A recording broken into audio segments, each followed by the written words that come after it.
Yeah, I'm glad you all are here. This is Crazy.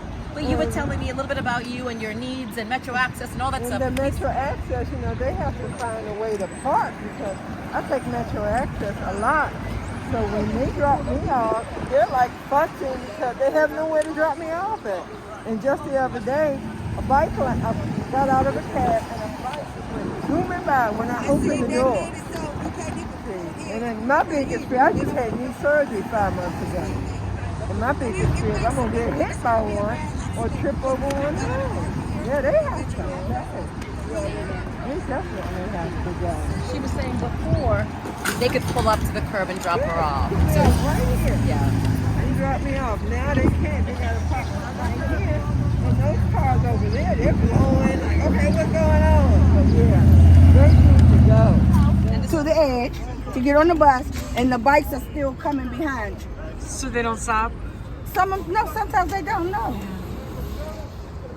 Not only the accessibility to the bike lanes, but every curb cut in every entrance of the neighborhood. They not only did it here, they did it out through the city. I've been to 9 different areas of Washington, D.C., all the way up to northeast, southwest, and upper northwest, and it's still the same. Nothing changed. When a delivery vehicle stops, it blocks the one lane of traffic. The DDOT officer is here full time to direct traffic, and there's still a lot of conflict between pickup and delivery, creating jams. I mean, what is it going to take for somebody to get hit? I mean, that's not fair. But if we don't fight, nothing is going to happen. Yeah.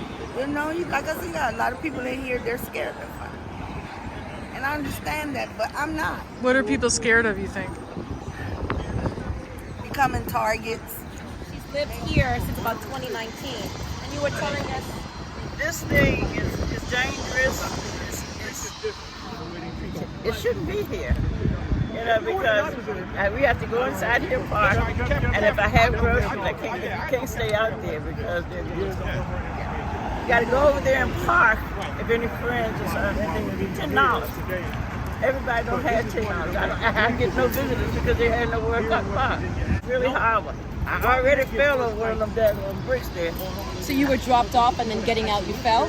No, I was coming to someone across the street. Oh. And I forgot about it was there. Okay. And I fell and I messed up my knee. And hard to cross already. I'm so used to this mess. It's hard to cross the streets already now and you got this stuff. And I don't think you should have it everywhere. You have no parking place. Now you have nothing. I mean, people with handicaps, they try to give them tickets when they come out on the bus, the metro. Wait. Taxi cab. So the cab is getting the tickets for dropping people They off? try to give them, yeah. They talk about they blocking the lane. And the bikers, of course, think they got all the right in the world. So if I open the door to get my groceries and I have more than one package, they cussing us out. Handicap person, I had a heart-related operation in 18. So, but now my children come and get me, but you can't stay long. And I've already tried to ask the people in here to do something because it's dangerous and somebody's going to get hurt. And I don't see what are those long things for anyway? That's which ones? It doesn't stop until you see I think it sounds like in talking to lots of people are just struggling with places to park, to drop things off. Yes, Sounds like you're it's inconvenient. And in the summertime, it's going to get crazy. Because a lot of us go to the doctors a lot. And don't let me have to come downstairs. I've had Uber and Lyft, just leave. Oh, really? But I guess I don't want to get a ticket. Nobody wants a ticket, but still, it's inconvenient, like I said. And I think it's totally unnecessary. You already have no place to park. Now you don't have any place to stay, and the cars can stand if you let you in. It takes, free. It's just horrible. And look, that big sign right there. You see that big sign right there? See that sign right here? There's a sign right here. There's a sign right here. That painting thing is supposed to mean something, doesn't it? supposed to stop. Like, what in the world? They're not gonna pay.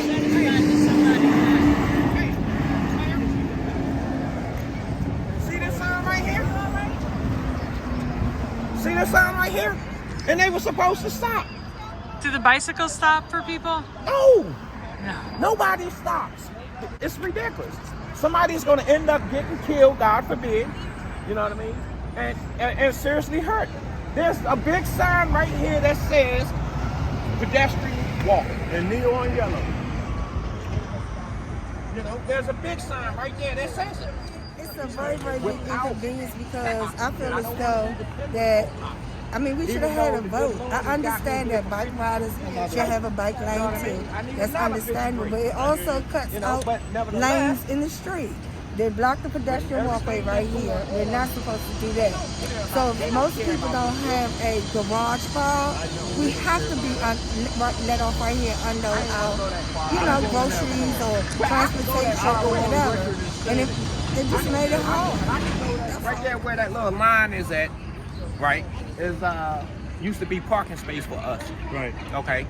So what happened was they turned around and they put the bike lane here. And when they put the bike lane here, they took parking space from the apartment complex.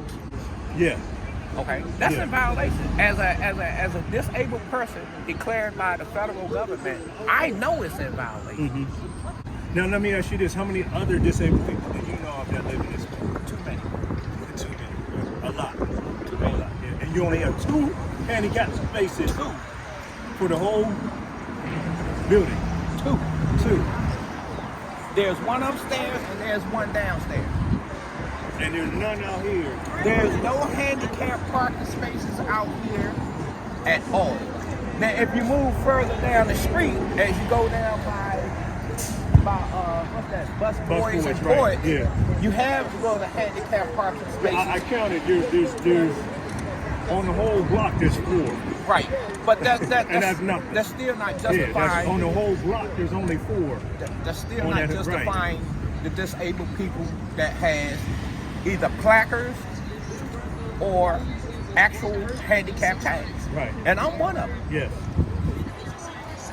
Okay.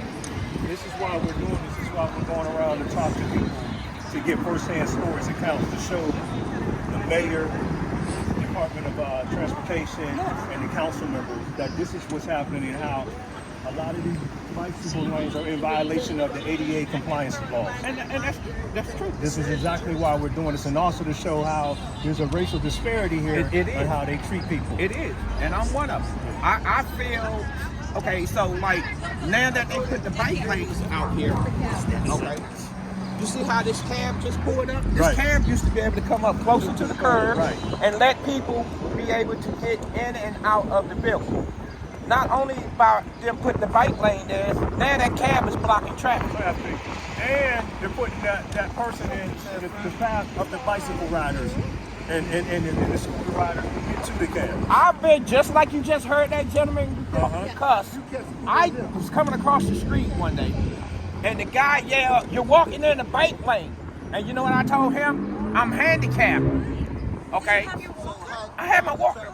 I said, he said, "You're walking in a bike lane." And I said, "You're walking in a crosswalk." The people, the pedestrians that comes across here, you're supposed to stop. You're supposed to stop no matter what. And let us cross Whether first. you're on a bicycle or a motorcycle or a car or a truck And or a bus. you don't do that.